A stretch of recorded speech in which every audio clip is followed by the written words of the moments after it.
mountain friends. How's everybody doing? I call everybody my mountain friend. Doesn't matter where you're from. I call everybody my mountain friend. So whether you're from the East Coast, West Coast, North, South, whatever, everybody is my mountain friend. So welcome everybody. And I want to make a black walnut cake. This is an old recipe, and it's been around a long time, y'all. And this is in my cookbook, and I'm going to be going straight from my cookbook. And I make this in a bundt cake pan. So this is not like a layer cake or anything. And this is good, y'all. Black walnuts have a taste all their own.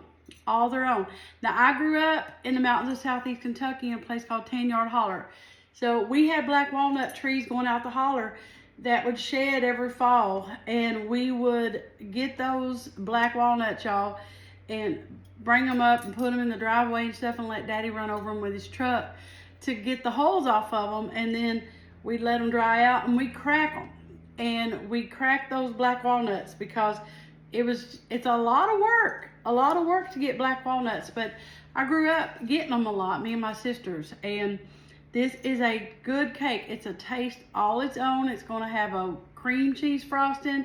Some people eat it without a frosting. You can do whatever you want, but it's really easy. And I'm going to start by telling you what's going to be in the cake, and then we'll get started. And you want to preheat your oven to 350 degrees. So you want to, there's 2 cups of sifted all-purpose flour in this recipe. 2 teaspoons of baking powder, half teaspoon of salt, half teaspoon of baking soda, my mommy called it sody, a teaspoon of vanilla extract, 1/2 cups of sugar, 2/3 cup of vegetable shortening, 3/4 cup of buttermilk, and 3 eggs separated. So you want 3 egg whites. That's what I have right here. And then I have my egg yolks already over here in my bowl in my fine china. And you're going to need 2 cups of black walnuts, and you want to toss them in some flour. So when you toss them in flour, that helps them not to sink to the bottom of the cake.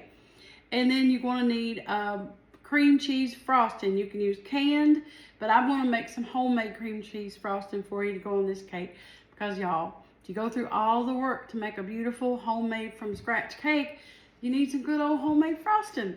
So, isn't that right? So I'll just get started right away, and we're going to beat the egg whites. So let me get my mixer together and we will get started.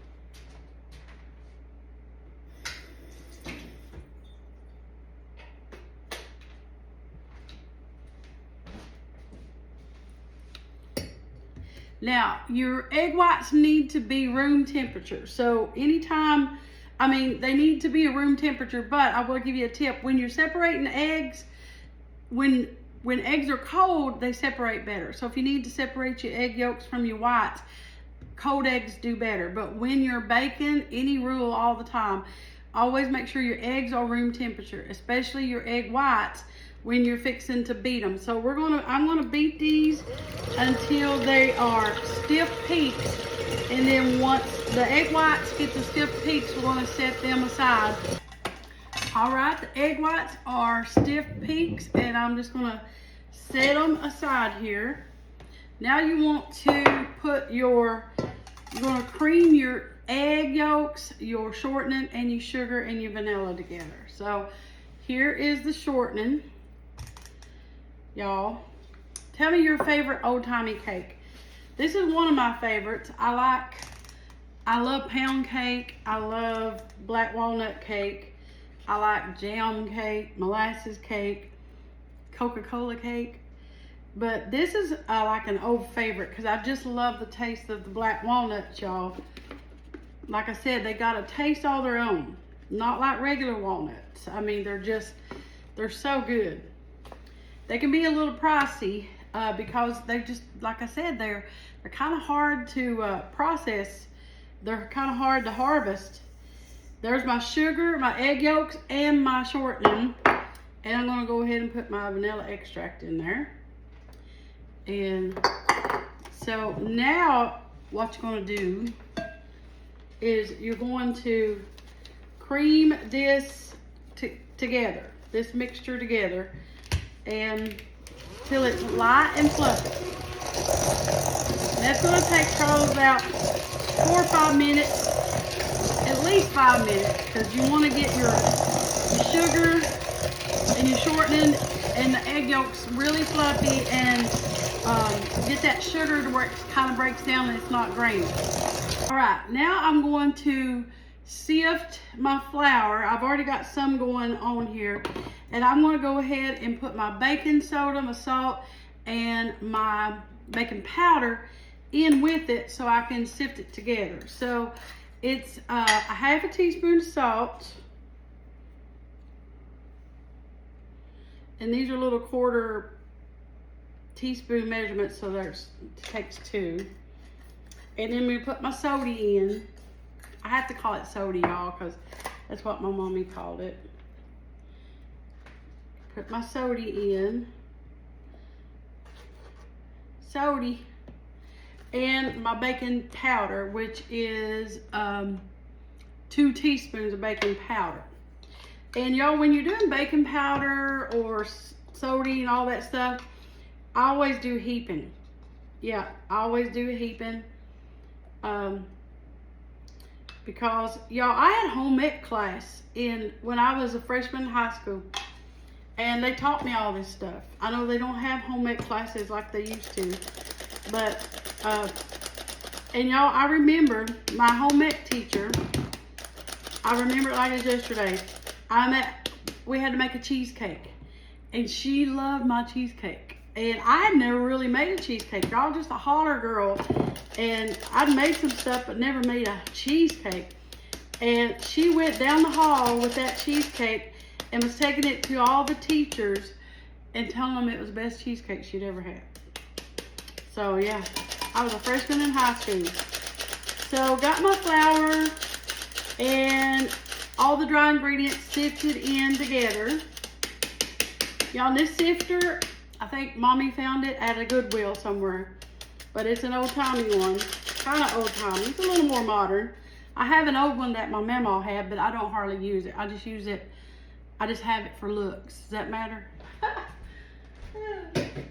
So, now that you got your dry ingredients sifted in, you're going to start adding it to your shortening and all that stuff. So you got to, and you're going to put what you got to do is you got to put your buttermilk in as you go too. So you're going to start to blend it in. So I just start adding a little bit of the flour at a time. Flour, Mommy called it flour. And a little bit of the buttermilk at a time. I start out right at half. And take my little mixer, start drizzling that in. Now I'm just going to do this until I get the rest of it done, and don't overmix it.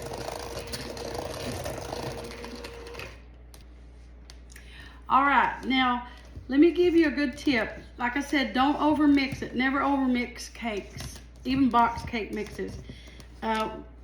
If you see there's a little bit left, just start folding your cake batter until you get all the flour in, and don't overwork it, okay? You don't want a tough, dry cake.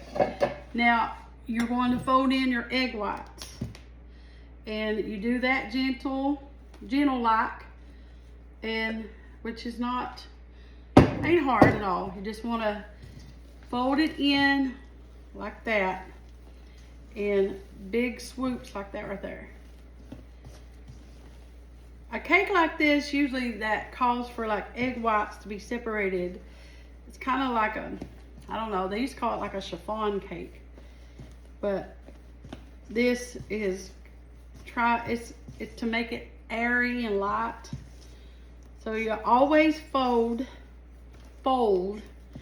your egg whites in like that, real gentle, until you don't see any more of the whites.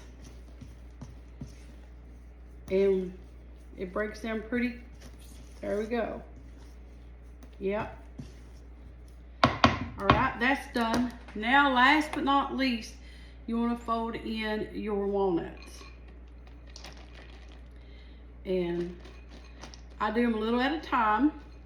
Now, you don't need a lot of flour on your walnuts. Don't overdo the flour. Just a little bit of flour to keep them from sinking down to the bottom.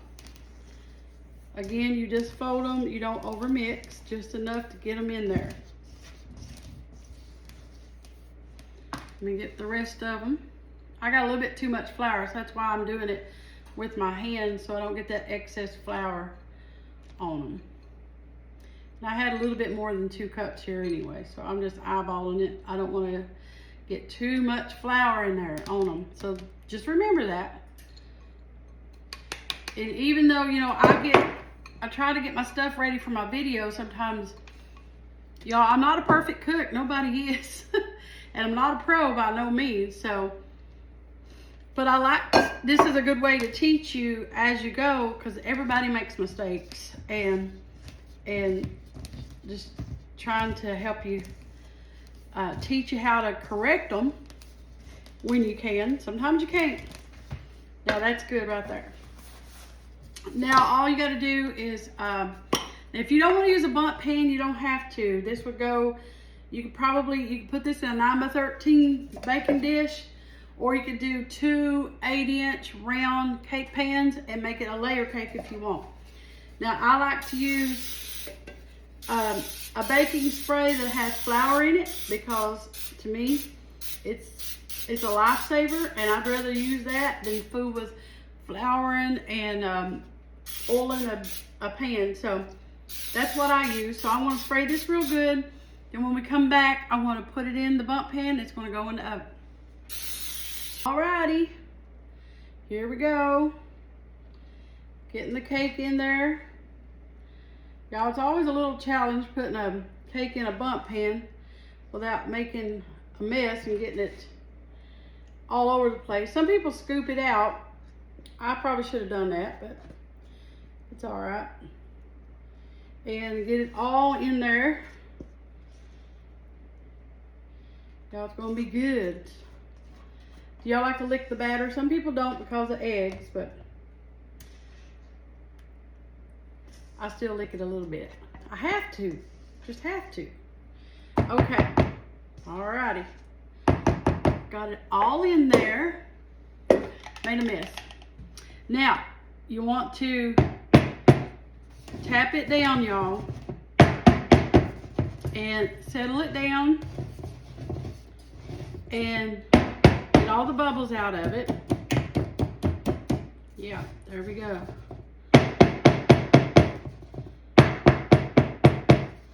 All right.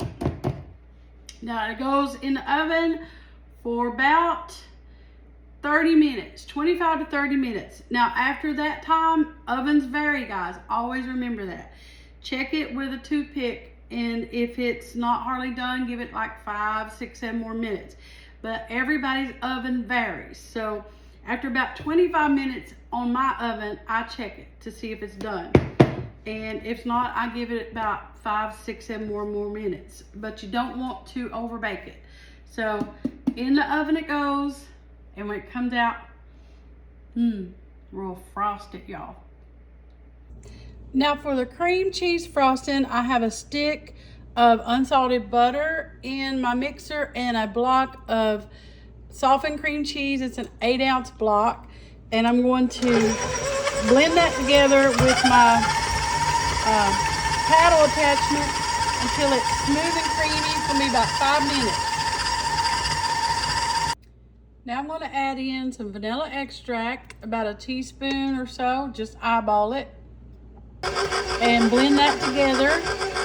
And now I'm going to start adding my powdered sugar. I'm going to add about 3 cups total, a little at a time, blending in between.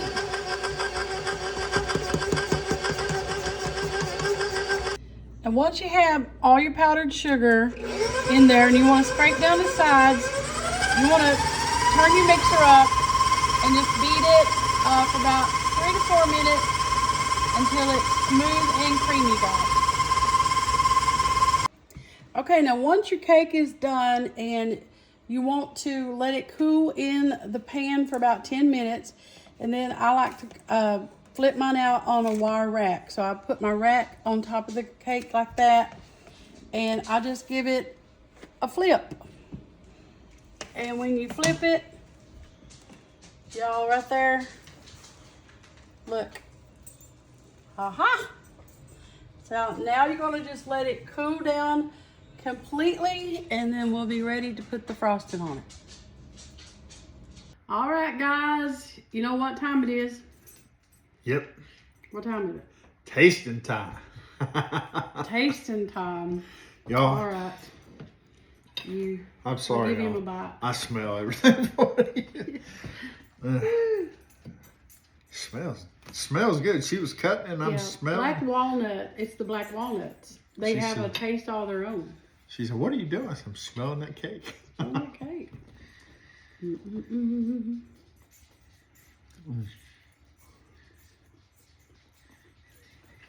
Oh, Tommy. Put my fork back. This is a kind of cake. It's unique. It's like no other taste is going to be like a black walnut. And this is a true to me Christmas cake. Black walnuts are because black walnuts were always plentiful in the fall and winter. I told them how we used to have to crack them and run over them. They're hard work, but they have a taste all their own. And to me, it makes this cake so good. Now, don't overbake this cake. It can be dry. And some people, even when they make this cake, says it can be crumbly. Well, that's because of the walnuts you put in it. Because when you cut into it, it does kind of crumble. But at the same time, it's not too dry. But if you want to put like a simple syrup on this cake, some people do when it comes out, you can do like a simple syrup. A simple syrup is like a cup of sugar and a cup of water, and you put it on the stove in like a little kettle, and you bring it up to boil, and you let the sugar melt and let it boil for 3-4 minutes, and it makes a syrup. And but it'll scorch too if you don't keep it. Just simmer it until the sugar melts and let it simmer. That's a simple syrup. That's a baker's secret. And when the cake comes out of the oven, before you flip it, you can put a little bit of that simple syrup on it. Just drizzle it over the cake, and then when it cools down a little bit, then flip it out.